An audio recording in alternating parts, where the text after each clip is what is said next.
Laspag agad mga tol. Gandang umaga mga tol. Yan, kung dun sa last ride ko napansin nyo, nasa road ako.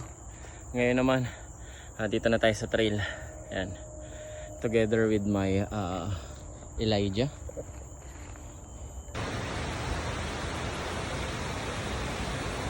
Yun, umuulan mga tol.